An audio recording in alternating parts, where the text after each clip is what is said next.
Hey, everybody. Welcome back to a very special edition of Veteran Nation.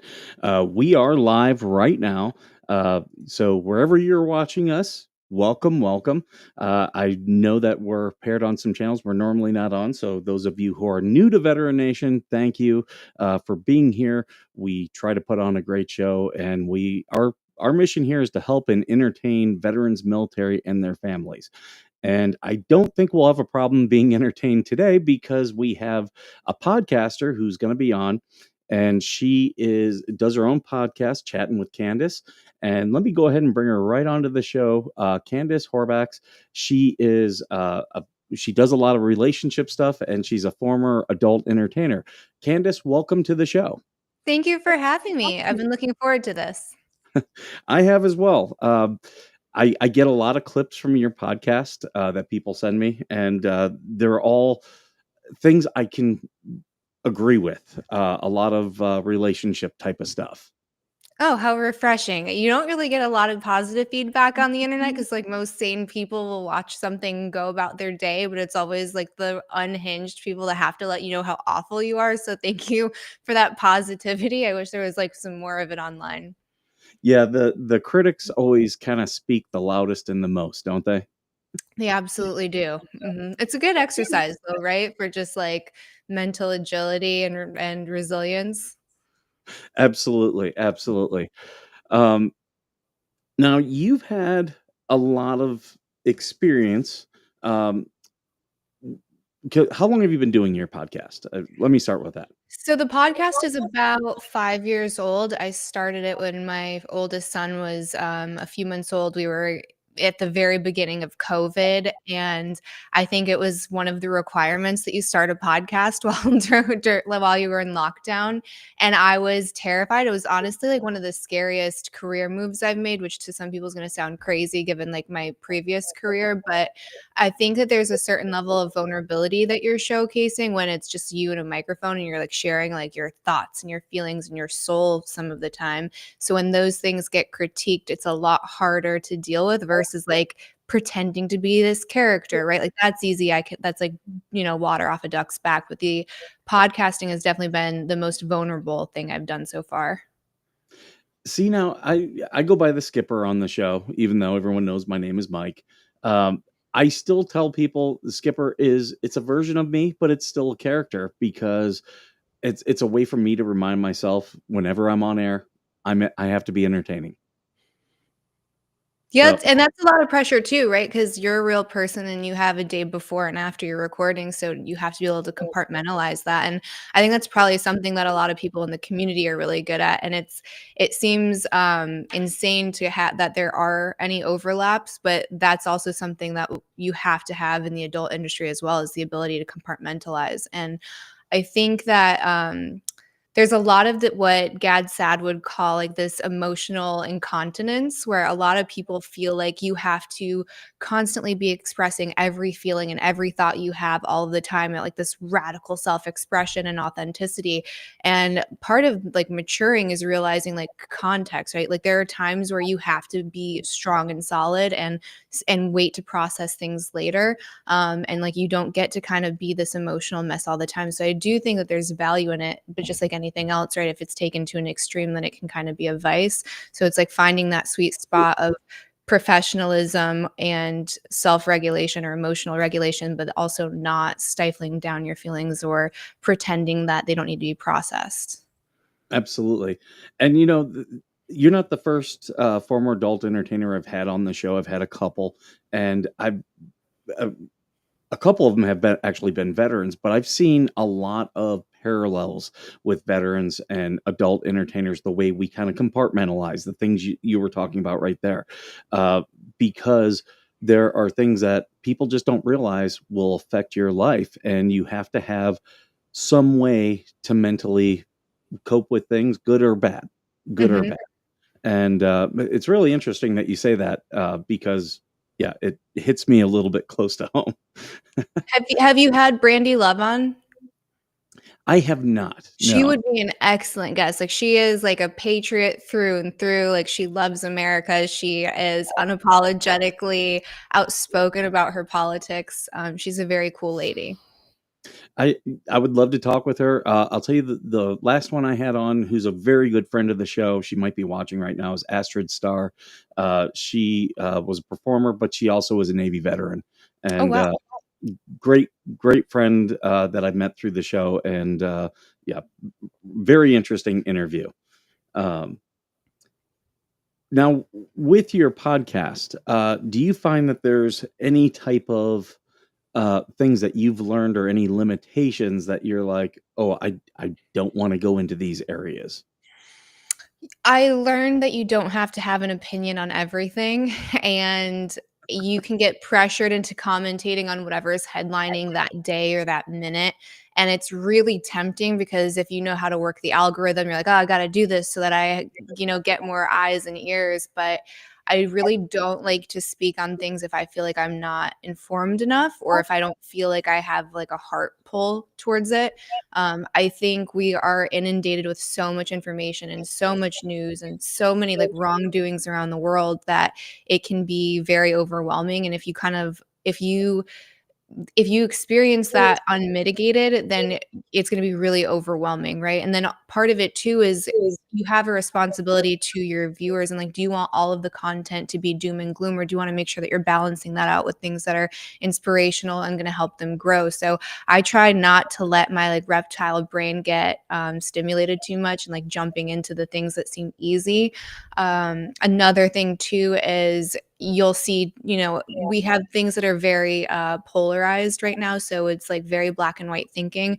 And that's also easy to fall into, especially if something seems like, quote, obvious, but like taking a beat and saying, like, what's a third perspective to this that people aren't saying? Because not most things aren't like inherently wrong, right? Or people aren't all evil or all bad. And I don't know, like just approaching things with some more nuance. That's something I try to do. I've noticed that, especially here recently. I do a lot of my stuff on X, and yeah, it's a lot of people are very tribal, and Mhm. you're against this portion, so that means I'm completely against you. And it's sad that our society, we've moved that way, because I like to comment on a lot of things. And me being a veteran, you know, there are people like, look at what this veteran said. And I'm like, well, he has a right to say that. And, I, whether I agree with it or not, you know, a lot of the things I did was about, making sure that we all had these type of freedoms. Um, I don't know if you experienced that as much. I think, and again, another similarity, it's that people try to kind of like lump you all into one bucket. So if you're part of a community at large, then you all unilaterally think the same way and behave the same way instead of approaching people like individuals. And I think, especially in the civilian world, you hear veteran and automatically you assume like stand up person, they're principled, they're valued, or they have values and like they're going to act in accordance with, like, you can see that in politics that's not the case, right? How many vets are in politics and they sold out just as easy as a civilian would have. So I think you have to treat people like people, and with me it's the opposite. So like with your community, I think most people would assume like all of you are really, again, like principled and stand up men and women. With my community it's the opposite, is everyone automatically assumes that like you're a degenerate or that you lack self-control or that you're like really traumatized. So it's like, don't you have to treat the person as an individual. Like, yes, there are certain stereotypes, but again, like, do you want to be a critical thinker or do you want to just kind of let people do the thinking for you? Absolutely, and I think that's where, veterans, I found, especially when it comes to things like sex work, we're a little bit more, accepting than I think Well, of most. course, you guys watch all our content during deployment. Well, Like, of not course. just that. I think we also, when we travel and we go overseas, there's a lot of places we go where there'll be a red light district, and it's just kind of accepted that that's what it is. Mhm. And, so we're a little bit more worldly, I think, than most Americans. Um, That's but a I, good point too. Mhm. I've told several adult entertainers, hey, you should focus a lot on veterans and military because we're incredibly loyal fans. No, you really are. I mean, and it's honestly, like, the most rewarding that was, like, the most rewarding part of my time in the industry, is I've always been, like, really engaged with my fan base, so a lot of, like back in the day, texting was really big, like, there'd be texting apps, and I had so many men that were deployed, and the coolest part was and, like, this is, like goes against the narrative that, like, all adult content ruins relationships and is, like, evil and toxic and manipulative. I had so many men that would, like, send, like, their wives would send them my fleshlight, and then they would watch content together, and, like, they would have a hot moment, and I would help them, like, "Okay, like, how do I talk to my wife?" I'm like, "Okay, here's, like, a little prototype," and then he'd be intimate with each other, right? So it's almost like helping them bridge that gap because the wife would be insecure, like, he's gone for however long, he's in this exotic place, I don't want him to cheat. So it was actually a way for them to stay intimately connected even through distance. It I think it actually, like you said, if taken the right way, can absolutely improve relationships. Communication is always the best thing that people should have. And if you're communicating with your partner about the type of things that turn you on, and the type of things that you like, or things you'd want to explore, I think that absolutely can help a relationship. Um, but of course, I'm saying this as a divorced man, so. I don't think that means like so there's another one too, right? Is like if you're divorced and you're automatically a failure and like let's not listen to that person's advice, but like no, you've experienced all of the things. And I don't think that a relationship ending is a marker of it being a failure. Like it could have just simply run its course, right? And that assumption of it being a failure is that you didn't take anything away from it. So I look at it as like a lesson and that in that perspective, it's like you have the ability to probably in hindsight say like this is where it started to deteriorate or fall apart or these were where my needs weren't being met or this is where I wasn't showing up as a partner, right? So all of that stuff is super valuable. So if I'm someone who wants to be in a marriage or wants like a happy relationship, I'm going to listen to everybody. I'm not going to listen to the people that are just pretending they don't ever get into a fight with their significant other and they've got 3.5 children and a golden retriever and life is beautiful because that's not realistic either. So I mean, it's like again, like to use like a more of like a military reference. Like I want to know someone who's like been in the mud and like actually been in a gunfight, right? And has the scars to show because like they've learned more than someone who's like never left basic. Do you know what I mean? Oh, absolutely, absolutely. Once you've been through some stuff, you've been there before. You know how to Right. react, type of stuff. So, absolutely makes complete and total sense. Um, do you find, uh, you kind of touched on it, a lot of military deployed, but do you find that there is a very specific part of the audience that is military and veterans for you? Um, honestly, it's interesting. So I would say they again, when you talked about how loyal they are, absolutely, because most of, like, my military following followed me from when I was doing adult to the podcast, and people are gonna say bullshit, but I swear to you, it's absolutely the truth, is once they started consuming, like, my podcast content, they're like, "I can't watch anything else because I don't want like, you're now this different version, and I don't want those 2 worlds to mix." So, like, I still think you're beautiful or like I still love your content, but like I can't watch it. So I find that they do split off. Like there's very Okay. few that kind of dabble in both. And just for the audience, just so you know, here's how this happens when you're deployed. You take uh, your hard drive and you pass it to your buddy, and you trade all the movies and videos. I mean, everything. I, we were getting brand new movies deployed. We were getting old ones, and it was, hey, I'm looking for this movie. You know, someone. Oh yeah, so and so's got it, and you trade everything, and a lot of that was adult content, and you know, it, there were definitely videos that were very, very popular, and people were like, "Hey, have you seen this one?" Mhm. That's funny. So it Male was, bonding. it, it was a very interesting part of the culture. I'll say that. Mhm. And me deployed, I was an officer, but of course, I had my Marines. They're like, "Hey, sir, I got something to show you."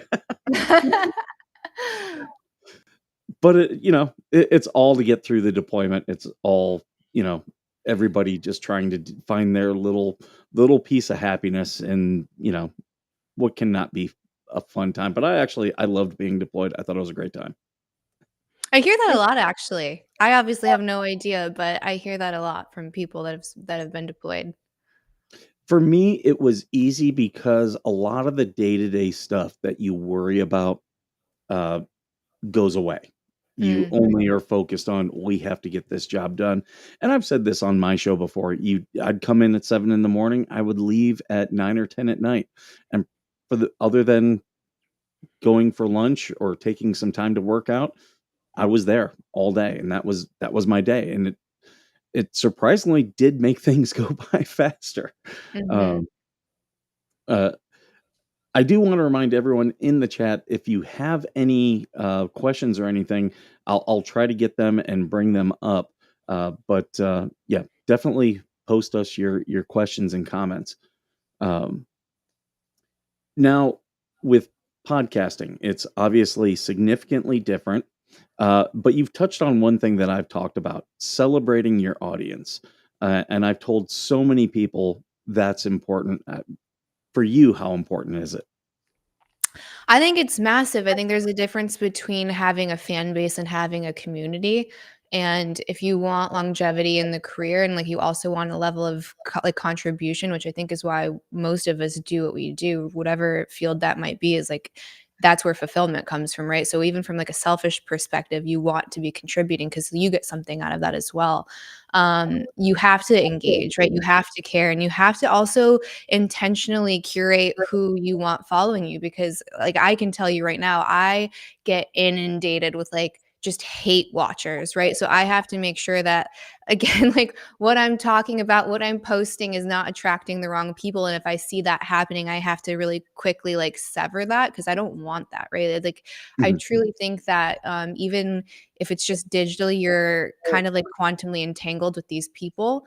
And I don't want like those, visceral angry men online following me. I don't want those women that are so detached from themselves and like their body and their spirituality. I don't want any of that. So I think the way that you do that is by unapologetically being yourself, and like instead of trying to always show up as like this perfect version, I think in all of your flaws, you're gonna automatically kind of filter out who's not supposed to be there. So again, I think community is that is going to be the future of all content creation.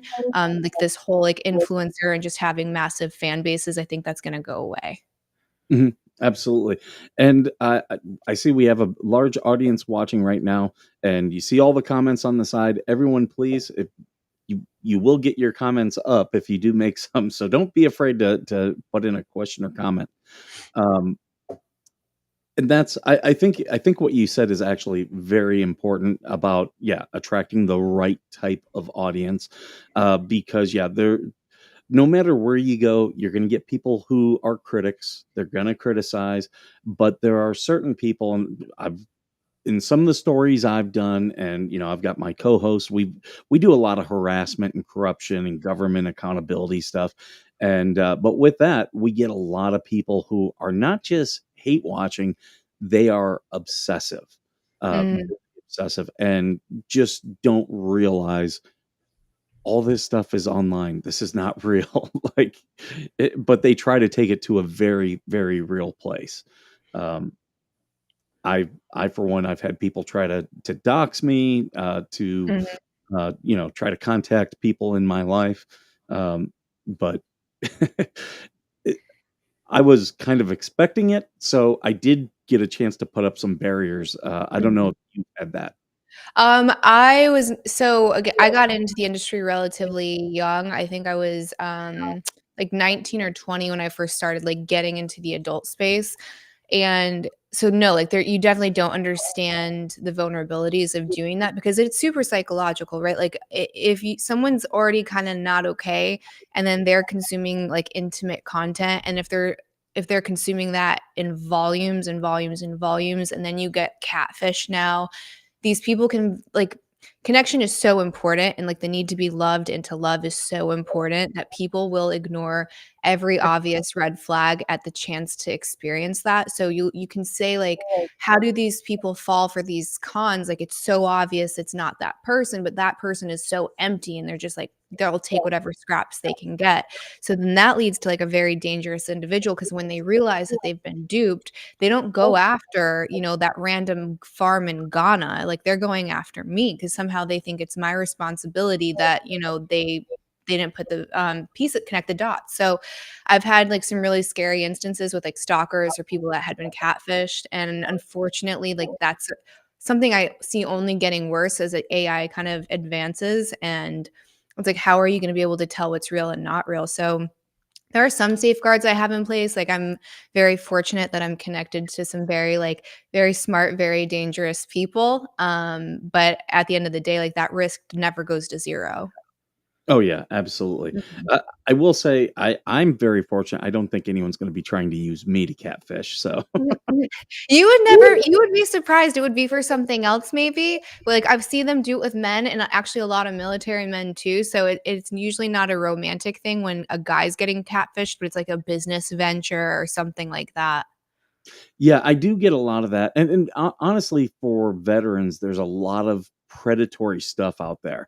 I'm working on a video for if you were to type in veteran legal help, uh, 90% of what you're going to find are law places that are they're just predatory on veterans Yeah. and they're looking for quick money on veterans behalf because as a veteran when you do VA stuff and some of the other benefits out there there is some money out there if you know where to look and it can be very profitable.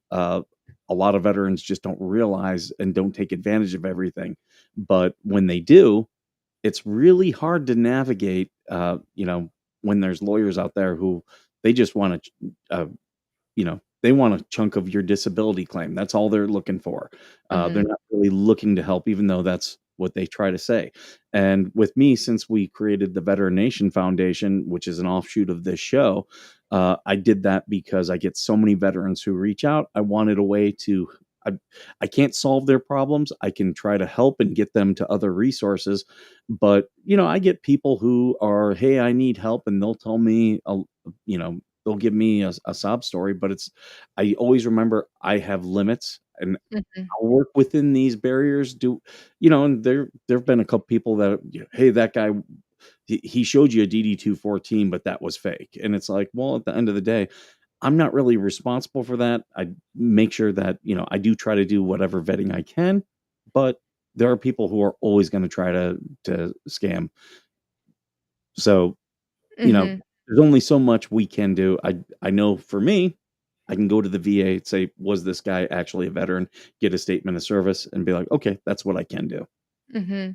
Yeah, you have to have really strict boundaries because otherwise you're gonna exhaust yourself and you're not gonna be able to help anybody, And again, it goes back to kind of content or information overload where there's just like so much that you can be paralyzed with how much you want to help people, and you have to just do like the next best thing, right? Like what's like the next actionable thing I can do. And for me, I try to make a list of like 3 things a day, and I'm like, those are like the 3 things that I need to tackle, and anything else is a bonus, and anything that doesn't carries over to the next day. Otherwise, again, you're going to be so overwhelmed, and it's like you end up with like that analysis paralysis, right? And then again, nothing gets done, no one gets helped. Absolutely, and I'm big on that stuff, and I've been telling people, I've been working on my PTSD for I'm coming up on 10 years now, and if it's all meaningless if you're not willing to work at it, and it's just doing little things. But I mean that applies to everything in everyone's life. Uh, we What just have you done for the PTSD as far as treatments go? I've actually done quite a few things. I've been in therapy almost nonstop since 2016, and I was willing to go the moment another veteran says, "I think you've got PTSD and you should go for treatment." And so that was the first step. A lot of people don't even want to do that. Uh, Dealing with the VA, what the VA does for veterans that really puts us behind is about every 6 months they would say, "Oh, your therapist is now out of the network, so now we got to send you a new one. You got to relive the trauma." Mm, And a lot of people avoid that. I'm glad that I didn't because, you know, touching on that trauma is like touching on a nerve. The more you touch it, the more it desensitizes. So I'm actually now very thankful that happened. because I was able to get to now a point where if someone asks me about my trauma, I don't get emotional about it anymore. There are still things that, will bring up memories, but I have tried different medications. I've also tried different calming techniques. I've talked about this on my show before. One of the weirdest things that calms me down is I will go onto YouTube and watch someone do spray paint art. Just Mhm, the sounds and watching it, it just like I'll fall asleep. It mhm. relaxes me that much. So finding things like that, what works for one person won't work for another. I know people have tried to get me to do marijuana. Does not work for me. That only if I'm having a severe attack will it help. Mm. So it's not a part of my PTSD plan, but definitely trying different things. I've tried yoga, I've tried Reiki, all those things. Like some of them work a little bit, some of them offer different things. I'm looking to possibly try EMDR, I've which is heard great things about that. I have as well, and there's a therapist here locally that provides it. So we just have to find the right time.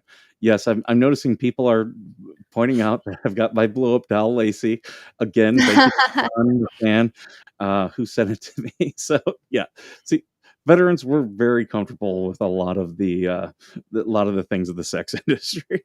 See, I love it though. It's like, what's the point of being stuffy? And I had this conversation, I don't even remember when or who it was with, but it like, you know how when you're little and you create these caricatures of what an adult is, right? Like what a 25-year-old is, what a 40-year-old is, like what a quote grown up is. And you wonder like at what point in life do you stop having fun? Or do you get, like, so stuffy or so, like, puritanical? And then what I'm coming to is, like, "Oh, they were always that way." Like, that's just, like, a personality thing. Because I mean, I'm 36 and I don't feel like a quote grown up. Like, I don't like, what does that even mean? What is like, I don't know. I see some of like the behavior online where everyone is like so judgmental and authoritative like towards people. I'm like, where is that coming from? I have no interest in telling someone how to live their life if they're an adult. Like I have zero interest in doing that. That's probably been one of the biggest things for me about, not just going into PTSD therapy, but actually owning it and saying, I'm going to work at this to be better. I just turned 46 and I'm going on 13. Uh, I've, I've learned to accept a lot of the things about me, especially the hard truths, the things I don't like about myself, just learn to accept them. And as people know, especially if they were watching last night, I did Skipper's Sunday hot tub party. Uh, I am not above making a fool of myself, and it's fine. I understand the weird stuff about me, and I'm going to own it 100%. And honestly, that's probably been the biggest thing that shocked me about going into therapy was the things that are not PTSD related that I've improved upon. Mhm.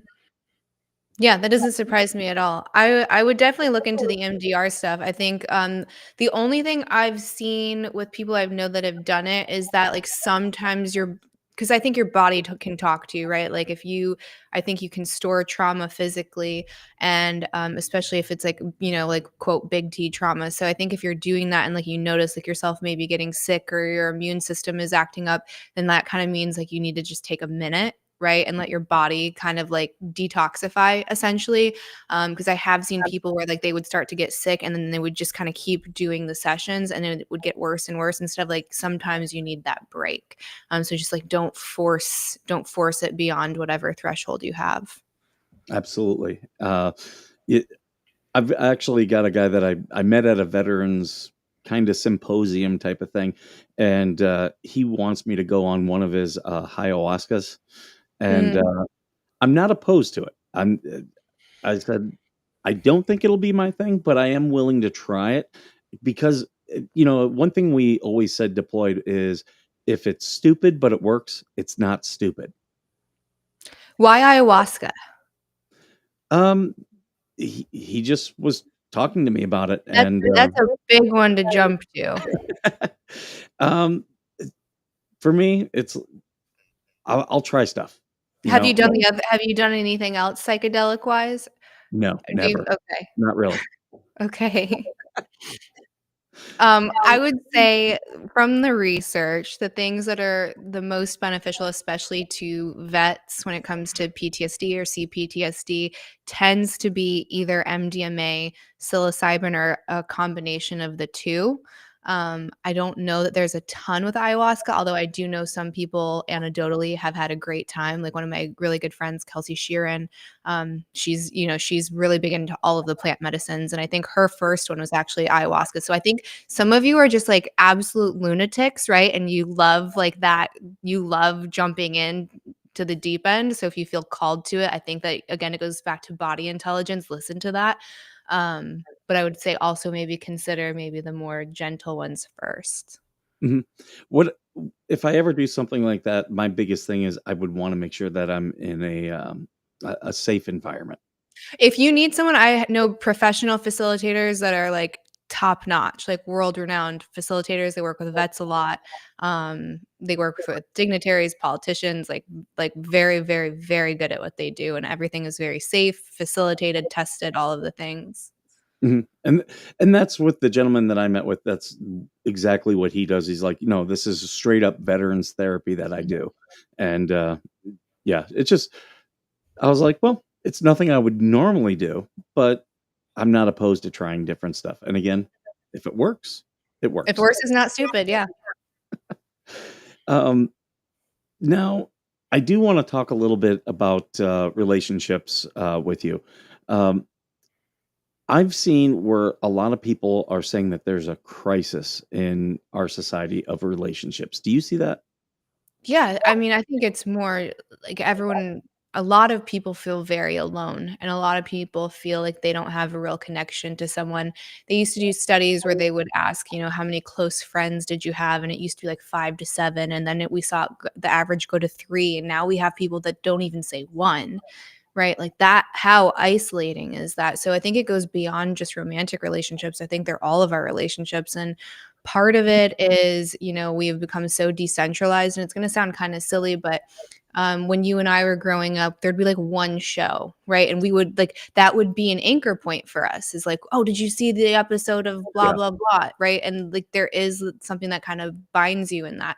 And now no one's watching the same stuff because again, there's millions of different shows that get released every single day.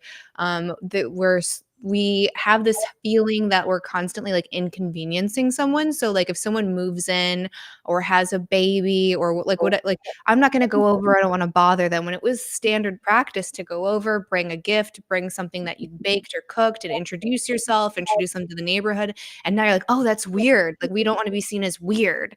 And it's like, well, when did that start? Like, yeah, be weird. It's probably, and then guess what? They're probably not going to think that. They're going to think, oh, wow, what a like hospitable person. What a nice, warm person. It's the same when I think when people try to ask people out on dates. I think men specifically because you guys are the hunters, so typically it's like your move first. It goes back to not wanting to be seen as weird. I was talking to some guys the other night, and they were all saying that they're worried that someone's gonna take their phone out and start recording and yelling at them if they approach. And I was like, "You need to get offline because women aren't doing that. Like, they're not Mhm. doing that. Like, you might get dismissed, but I think dating, it's a volume game, right? You guys are gonna get a lot of no's, and that's not a bad thing. It's just whatever reason you're not compatible and she's not feeling it, move on to the next one. And you're like, just it, again, I think when you said touching a trauma repetitively kind of like softens the blow a bit. It's going to be the same when you're reaching out to people. I moved to a new town. Again, it goes beyond romantic relationships. I had no girlfriends. I moved here. I worked in the industry. So it wasn't like I had a place where I was meeting, women my own age or anything like that. And I had to like ask women out to be friends. That's weird. Like I'm getting a taste of what you men go through and I get it. It is very hard, but I did it nonetheless. And now one of those girls is like my best friend in the entire world. So whether you're trying to like find a male community or like find a romantic partner, like part of that is jumping in, being vulnerable and taking the risk of being dismissed or turned down. And you can feel it, but then move on. Yeah, yeah. Um, There's some things that definitely ring true, it being a veteran to that, but also some things that I think work in our favor. For instance, we get put together, in the field. Hey, you're sharing a tent with this person, and you just gotta kind of find a way to make it work. And by the end of it, you end up, oh, this guy's my new best friend because we've been forced together in really bad conditions. And also, when you are on a base, everybody you're kind of forced to say hello to people and good morning, because you don't know who that other person is if they're in civilian attire. So you get very used to that. And I remember just a couple weeks ago, my fans know I was up in Vegas, and I always forget. Like, I'm in a very rural area, and I'm on a base every single day, even today. And I'll forget, and I'll just say good morning to people, and they look at me like, "What are you trying to like take money from me or something?" I'm like, "Oh yeah, that's right. I'm in a big city now." What And state are you in? I'm in Southern California. Oh, Um, okay. Mhm. yeah, I'm right next to Joshua Tree Park. It's very rural out here. But yeah, I went to Vegas, and I was just like, "Oh hey, how you doing?" And people were just giving me weird looks, and I'm like, "Oh yeah, yeah, I gotta go back into living in the city mode." See, that's one of the things I love about living in the South, though, is most people still are very friendly, so people wave, they say hello, they make small talk when you go to the coffee shop, like, all of that's pretty standard, but I do see some of the kids, like, younger generation kinda get anxious and all of that, but, I think part of that too is, like, socialization when kids are little, so like, the boomer parents were kind of like, created a bunch of latchkey kids, right? We kinda raised ourselves. So, if you are just hanging out with peers, you never are really shown how to communicate and eye contact and manners and all of those things. So, we're kind of, we're lagging behind a little bit. And then the generation, what is it? The Zs, like, they grew up just online, so it's even worse, right? They've done studies where people that spend too much on time on social media or any kind of like scrolling app, well, they'll actually start to show behaviors similar to like a pretty severely autistic person as far as not being able to read nonverbal cues. And guess what? 90% of our the way we communicate is nonverbal. So then again, like it all circles back to like why aren't we in relationships? We don't know how. Or we know how to have a relationship with this thing, but not with a person. So And I think things have changed quite a bit, and because with our technology today, things are less of a mystery. So I think people are less adventurous, and I'll give you an example. The movie Stand by Me, if you've ever seen it, it's great about, movie. yeah, kids going to see a dead body where they knew there was a dead body. Nowadays, I think if you if you were a Gen Zer and said, "Hey, you guys want to go see a body?" They'd be like, "No, I can see that, pull that up on my phone." It's so I think there's less mystery to stuff like that. So there's a little bit less adventure. Yeah, they're like utterly unimpressed. Like, they're just always unimpressed. It's like just like total little brats.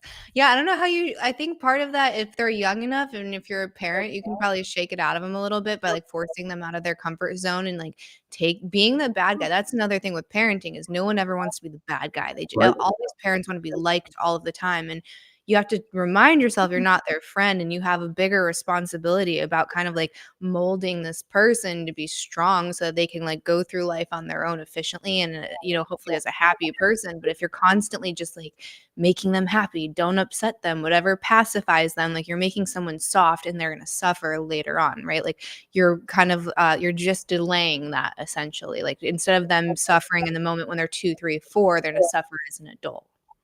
You know, I wholeheartedly agree. I have a 15-year-old son, and I constantly try like if I call him anything, I'll say the little man, young man, because for me, I always want to remind myself like I'm building a man, Hmm. and I'm I don't say things like buddy or anything like that because he's not my friend. He's my son. I do want, and a lot of that's from my military time. I do want that separation of he's never going to look at me as my friend, but always respect me as a father. That doesn't mean we can't enjoy each other's company. Doesn't mean we can't do fun things. We'll do all that, but I'm always cognizant of that, and that's I was always true of that even in the military. I would always make sure that my Marines knew, even though I was the senior guy, that I respected them. And I would do certain things. So even if we were joking around, they still knew I respected them and that they, you know, would need to show me respect. But one thing I do love doing with my son is blowing his mind. And it's for me, it's the most mundane stuff. And I'll tell you a perfect example is I was saying how when I was a kid, everybody had ashtrays in their home, whether they smoked or not, and they were furniture.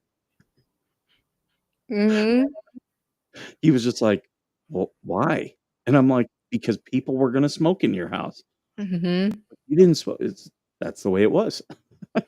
Yeah, like, do you remember restaurants? That blows my mind, just remembering when there was smoking and non-smoking sections. It's like a different life. Airplanes. There used to be smoking sections on airplanes. The dumbest place to smoke. A giant tube filled with oxygen. What do you think's gonna happen? I'm surprised there weren't more explosions. We were You're just carefully living raised. life, Our parks were literally, metal bars on top of concrete. getting, like, third-degree burns going down the slide. There were no, rubber chips at the bottom. It was like, "No, you just landed and bounced." Mhm.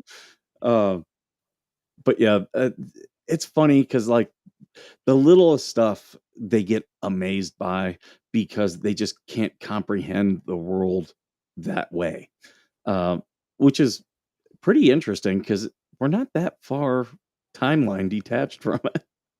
No, we're really not, but I guess that's just like, you also forget what it's like to have that childhood wonder, and I think that's one of the best parts of having kids, and I don't know, because mine are, almost 3 and 5.5, so I'm still in, like, the beginning stage of it, but, like, getting to re-experience things kind of for the first time through them is one of my favorite things in the whole world because, Mhm. like you said, like, their minds will get blown at something that you have just kind of, um like, taken for granted, essentially, so you get to, like, recalibrate, like, "No, I should, like, appreciate this view or the wind or the sand," like, all of these little things because it's so easy and I think it goes back to, like, being unimpressed, right? Like, it's so easy to be unimpressed when it should Mhm. actually be the opposite. Like, you should look at, like, how does my toddler behave if I go take him to the beach? Like, everything's amazing, right? And Yeah. how do you get back to that place? And I think having kids is a little bit of a cheat code for that because, like, you're so tethered to them, and so it's a lot easier to kind of, to get back there. If you don't have kids, I don't know how you do it. One thing I used to get frustrated. I was a Marine, and the Marines is a very macho culture. And I used to get frustrated with my fellow Marines. A lot of us we were young, we had young families, but there was this part of the culture that was encouraging them to not be family men. And to go away with the guys and leave their kids home, or just, no, I don't want to go home tonight. I'll just have to take care of the kids and do this stuff. Like, I lived for that stuff. For Mm. me, being a dad makes me feel so much younger than what I am. uh you know when my son is excited about something, I get really excited about it because, like, oh, Mhm. yeah, I want to be a part of this with you. Um and that was one thing I didn't see a lot of people doing in the military, and it was frustrating for me.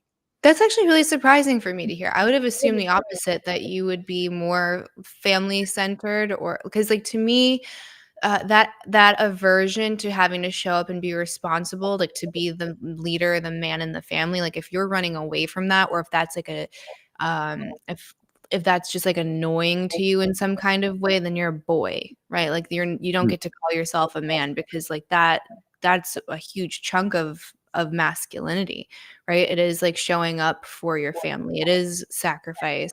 And I say sacrifice loosely because, like you said, I mean, the the gifts of being a parent, it's like, what sacrifice? Like, what are you talking about? It's all worth it. So there's not a moment where I feel bad for myself or I feel like I'm missing out or I could have had this other life. I think all of that is such a lie. And so many people have fallen for that propaganda that, freedom comes from being completely detached and not have anyone that's dependent on you. And it's the opposite.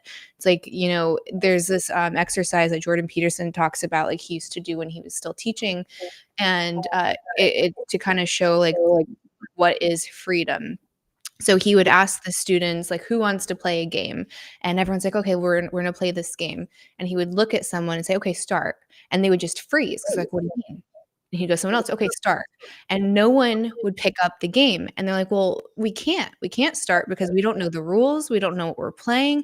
So, okay, we can't even begin until we set boundaries and we set rules, and we set expectations, and we have a beginning, middle, and an end. So without structure, there is no freedom, right? Like you're just Mhm. kind of in this floating in this abyss. And I think for men especially, like a lot of what gives you fulfillment is providing, and not financially, like providing like spiritually, emotionally, with your attention, with your presence. Like there's so many ways that you can provide and like show up to somebody.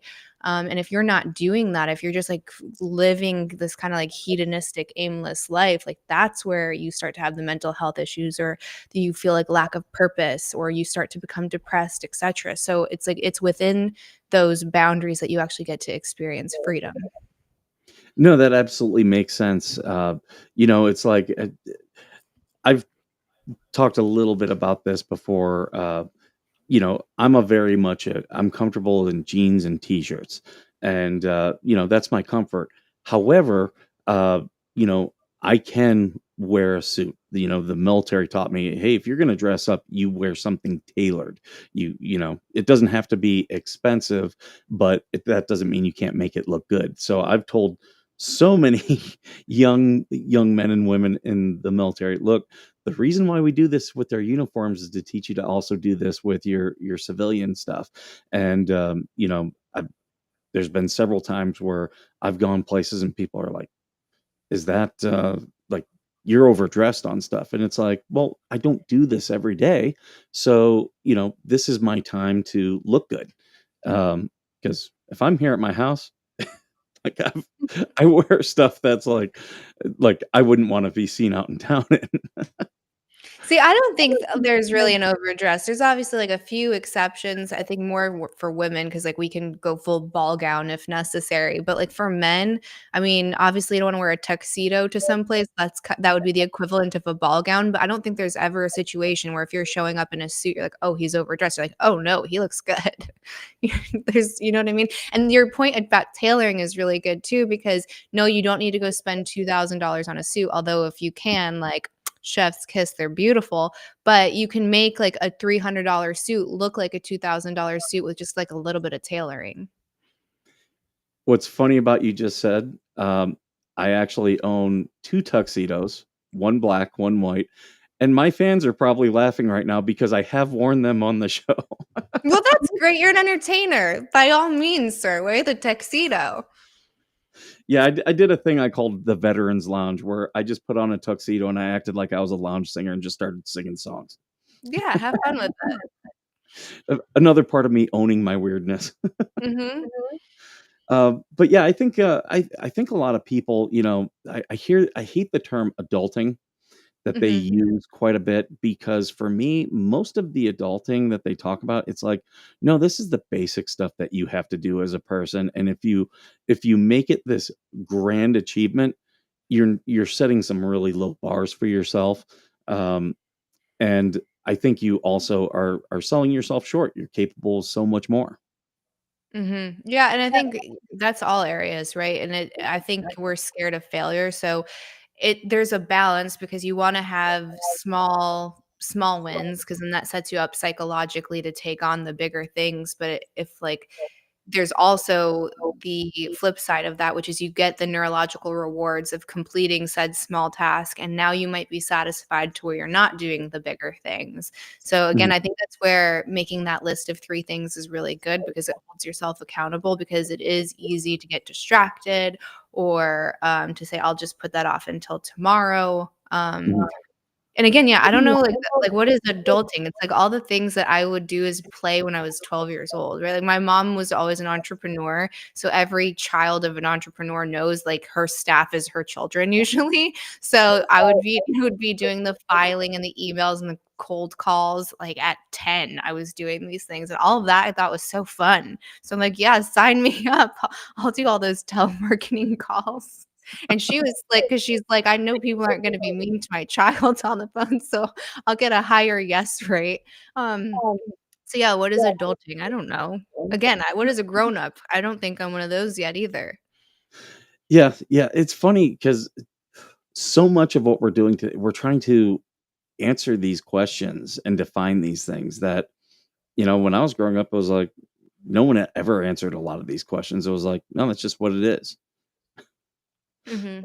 And the other thing is, I've had a lot of younger people be like, "Oh, you had parents who taught you these things, and our parents didn't teach us these things." And I'm like, "Oh no! If you knew the boomers, they didn't teach us anything." Anything, Like, except that you were inconvenience to them. That's what they exactly. taught you. Mhm.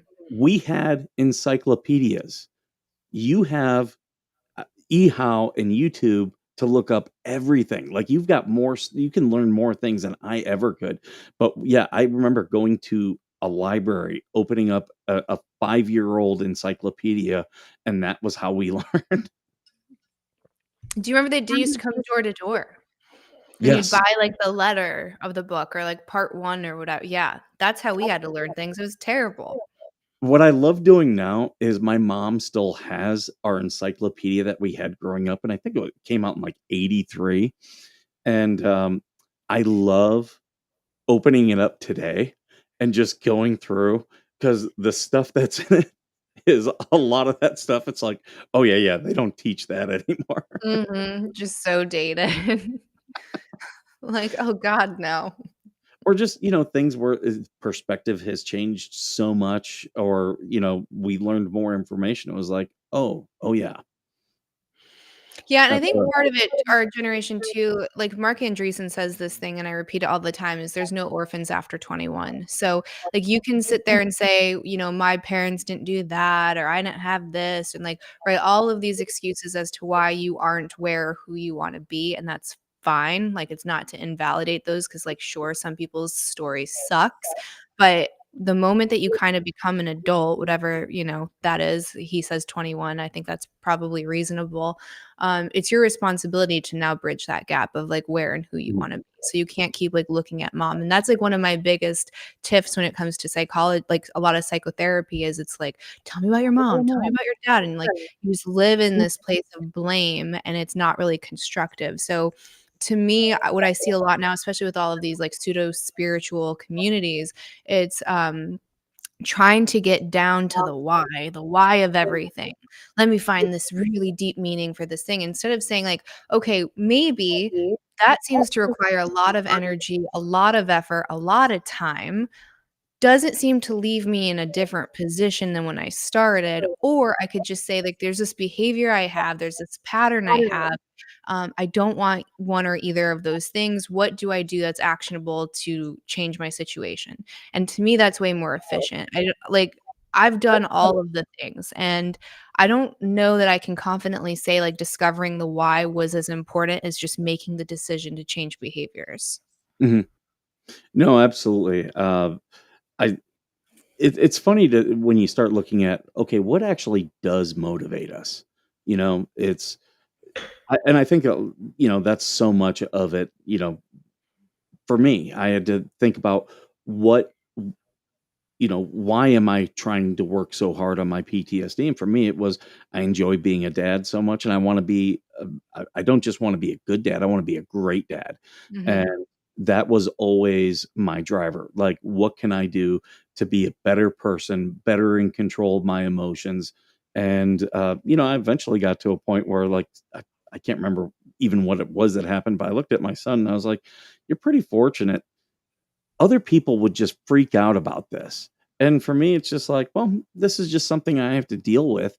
And I go, you know, other people, other of your friends would have parents who just completely, totally lose it over something like this. And for me, it's like, okay, it's something I'll deal with. But see, that goes back to being battle tested, like we talked before, right? So don't dismiss people because they have what you're saying is a failure, because it's not. Like you have to look at it. Mhm. For some people, that's absolutely true. The difference between like something that's a failure and something that's constructive is, did that person learn anything? Is there a lesson Yeah. in that? And then are they now a better person for it? Right. So like, yeah, some things happen and they suck. And you can have this idea of perfection. And that could be, someone that never gets hurt. You've never had a bump, a bruise, a heartbreak. You've never lost anyone. You have a perfectly intact family. Like, sure, you can have all of these pristine, um, like ideals that you aim towards. And as long as you're aiming towards that, you're going to end up someplace good. But the Yeah. point isn't to end up in perfection. It's just to like have that as like a constant reminder of like, where can I improve? So if you have these parents that like had a perfect childhood, as like they never had any strife, if you have a kid that's maybe a more difficult or like a strong personality, like that's not parenting. Like, they come into the world who they are. Like, yes, Mhm. what you do can help shape that, but a big core of it, they come in that way, like from the moment they take their first breath. So you're not guaranteed an easy child just because your life has been perfect. And I would say that a person that's like been through it is going to better navigate childhood, because like, good God, that's the hardest thing I've ever done is, have children. It's the best thing I've ever done, but it's also, it will test you second to none. So I think if I didn't have such a hard childhood or such a hard like young adulthood, like that would have been a lot more difficult for me. You learn survival skills at a Sure. younger age than other people. Mhm. And that's yeah, I think it's really important, for people to recognize stuff like that. For me, I had a pretty easy childhood, and when I came in the Marine Corps, one thing that we always used to say that I still use today was the phrase, "Get comfortable being uncomfortable," Mhm. and that was beat into me in my early years in the Marine Corps. And then when after I was past my 10-year mark, that's when I started getting sent to overseas to countries where English was a second language. And, you know, I had to get comfortable being uncomfortable because I didn't even speak their language. But I was like, okay, I can make this at that point. But I still try to live and preach that today. Yeah, there's this Buddhist book that I read. It's called Mama Zen, and so it's like this Buddhist monk, but she actually lives at home. She lives at home. She's married. She's got when she wrote it, she had two small children, and like one of the practices that she would explain to especially young moms is like sitting in that tension. So you get stressed, especially in like the newborn stage, because like when you're the mom, they're on you 24/7. Like you can't even shower some of the time. So Mhm. it's a lot of times when you're going to, like, put them down for a nap or for bed, and there's, like, this feeling you have, like, this, like, tense feeling that you have because you want to go do these other things. You have this other thing that, like, needs to be done, needs you, like, this little that is not gonna sleep without you, and you're feeling constantly pulled in either direction, and it's not to alleviate that tension, it's not to feel comfortable, it's to actually, like, sit in that discomfort and say, "Okay, like, where is this coming from?" Well, it's because there's 2 things I wanna do that it seem in opposition. Like, sit in that, that's fine, and then do, again, like, one thing at a time. So, like, tend to the first most important thing, and that's obviously gonna be baby, and once you accept that, like, accept that you can't do both simultaneously, accept that you're gonna feel this tension, it doesn't go away, but it becomes more manageable. No, absolutely. Um, uh, I see we're already at an hour, so I want to start wrapping things up. And I want everyone, if you're watching and you've never watched either of our shows before, please like, share, subscribe, thumbs up, all that good stuff, because we want to get everything out there in front of other audiences. Um, Candace, is there anything that you are plugging or that you'd like to specifically plug? Right now, it's just my podcast, so Chatting with Candice. It's on all platforms. It's on YouTube. I just had an episode come out with Warren Farrell, which I like. That was a pinch me moment because I had been following his work forever. His work that he does with men and boys is second to none. His research is incredible, and he talks a lot about like men, the loneliness epidemic, what's happening to young boys, why are they falling behind, like very important topics. Like, why is there all of this funding for women and girls, but there's none for boys when like they're the ones that are hurting the most and suffer from like homelessness, drug abuse, suicide, all of those things. And he's really pushing back against like the political agenda that's really against men and masculinity. So his work is super, super important. I highly recommend checking out that episode. And we're actually trying to get him into the White House to propose something. So we'll see what happens with that. But yeah, his work's amazing. Check out that episode. Oh, definitely will. That's excellent. Thank you so much. And I do see, yeah, thank you for the mods for putting her links in the chat so everyone can find her. I do want to plug. I am doing this petition right here. It's on change.org. This is for the VA has been violating veterans' Second Amendment rights, just arbitrarily taking away their rights away. I put the link in the chat here, and this bill, which is right now being debated in Congress, would make it mandatory that the VA has to actually go in front of a judge if they believe the veteran is a threat. And the judge is going to be the determining factor if that veteran will lose their gun rights. So please go share, sign, do all those good things with that petition. We're sitting at 4,189 signatures. I'd like to see that get over 5,000 if we can. And I think that's an important bill and that's why I did the petition. We want to get that out there for everyone. Uh, Candice, for your podcast, when does it normally come out? Do you have a set time? Thursdays. Yeah, typically Thursday mornings. We were doing 2 episodes a week, so we were doing a Monday and a Thursday, and then with my move and everything, I kinda dropped the political segment, which was on Mondays, but that'll be picking up again here shortly, so it will be Mondays and Thursdays, but right now we're just doing interview-based content, and that's Thursday mornings. That's excellent. Yeah, I kind of stole from Scott Adams. I do coffees with the skipper because I watched him talk and he was like, "Yeah, I did my podcast, but I actually had more fun just drinking coffee and talking to people." So for me, every morning I do coffee with the skipper, and it's just kind of open ended, whatever the audience wants to talk about. That's a Something great that idea. it's it. I don't have to prepare. If I do, it's Yeah. great, but I don't have to. Yeah, I love that. I had a cooking stream on Twitch, and I'm glad the mods are here. They're, like, the most loyal, like, community ever. They're, like, through thick and thin, but, I would do, like, cooking streams, and then at the end of it, we would, like, eat and have wine, and, like, to me, those, again, were the most enjoyable because you're actually interacting with your community. You're like, "This is why I'm doing it. This is the fun Right? part." I couldn't do that. I'm not the greatest cook. But I have been doing more and more gardening things, and I'm actually getting pretty successful at it. So we'll see if that keeps up. Maybe I'll do more gardening stuff, but I'm just having fun. I'm just doing whatever. Yeah, any And, kinda content, right? right, it's all about creating the content, giving the audience something to talk about and interact with. Um, I really want to thank you for taking the time out of your day to do this. This has been just amazing. Um, thank you so much and for your generosity of your time. Of course, you as well. I had a great time. You're a great interviewer. This was very fun. Oh, I try. I just it's a conversation at the end of the day, and Mhm. if we can't keep it interesting, what's the point? Absolutely, I agree. So everyone, make sure you follow Candice on YouTube, on Twitch, on X.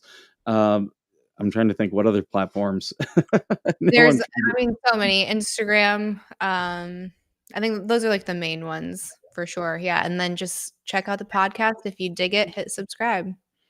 Yeah, and if you're watching me for the first time, I'm on X veteran_nation, veteran nation on YouTube.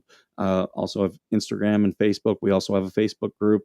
And if you're a veteran, make sure you send me a message. And if you'd ever like to come on and discuss, you know, all the funny stories that we get from our service, open-ended invite to anyone watching.